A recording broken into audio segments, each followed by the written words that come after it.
राधे राधे दोस्तों। तो आज मैं आपको सुनाने जा रही हूँ एक तपस्वी साधु की कहानी थे। तो चलिए शुरू करते हैं।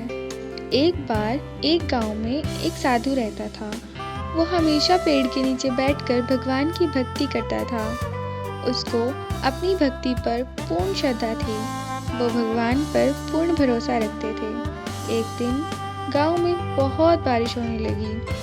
गांव की सारी नदियां नालों में पानी भरने लगा। गांव के सारे लोग अपना सामान लेकर दूसरे गांव में बसने लगे। गांव के लोगों ने जाते जाते साधु से कहा कि महाराज, आप भी हमारे साथ चलिए दूसरे गांव में, क्योंकि यहाँ पर रहना खतरों से भरा है। साधु ने कहा कि मुझे भगवान पर पूरा भरोसा है और मुझे मेरे भगवान बचाने के लिए ज़रूर आएंगे। साधु ने ऐसा बोलकर गांव वालों के साथ जाने से मना कर दिया। कुछ देर के बाद बारिश बहुत ज़्यादा होने लगी और साधु के घुटनों तक पानी आ गया। उसी वक्त एक गाड़ी वाला वहां से गुजर रहा था और उसने इस साधु को देखा और साधु से कहा कि आप मेरे साथ चलिए, मैं आपको इस गांव से बाहर ले जाता हूँ। साधु ने कहा कि आप जाइए, मुझे मेरे भगवान बचाने के लिए ज़रूर आएंगे। वो गाड़ी वाला भी वहाँ से चला गया। कुछ देर के बाद बारिश इतनी ज़्यादा हो गई कि पानी साधु के गले तक आ गया। तभी एक नाविक वहाँ से गुजर रहा था और उसने इस साधु को देखा और कहा, आप मेरे साथ चलिए, मैं आपको इस गांव से ले चलता हूँ। साधु ने उस नाविक से भी कहा कि आप जाइए, मुझे मेरे भगवान बचाने के लिए ज़रूर आएंगे। और वो नाविक भी वहाँ से चला गया। बारिश बहुत तेज़ी से हो रही थी, पानी बढ़ता ही जा रहा था। इसीलिए साधु अब उस पेड़ के ऊपर बैठ गया और भगवान की भक्ति करने लगा। कुछ देर के बाद वहाँ से बचाव कर्मी हेलीकॉप्टर लेकर गुजर रहे थे और उन्होंने उस साधु को देखा।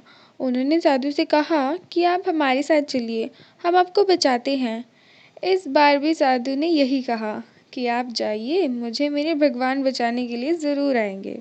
बहुत समझाने पर भी साधु महाराज ने उनकी नहीं सुनी और वह बचाव कर्मी भी वहाँ से चले गए।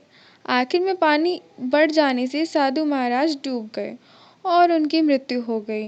मृत्यु के बाद वो साधु भगवान के पास गए और भगवान से पूछा कि मैंने सारी ज़िंदगी आपकी भक्ति की और आप पर पूरा भरोसा रखा, फिर भी आप मुझे बचाने के लिए क्यों नहीं आए? भगवान ने कहा, तुमसे किसने कहा कि मैं तुम्हें बचाने के लिए नहीं आया?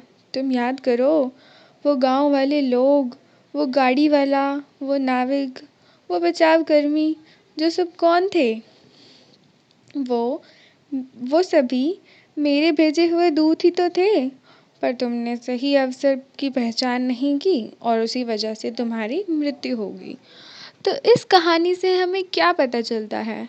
हमें पता चलता है कि भगवान हमारी किसी भी रूप में सहायता कर सकते हैं। अगर आपको ये कहानी पसंद आई और आप इस तरह की और कहानियाँ सुनना चाहते हैं तो प्लीज़ हमारे चैनल को सब्सक्राइब करें और कमेंट में ज़रूर बताएं कि आपको ये कहानी कैसी लगी। राधे राधे।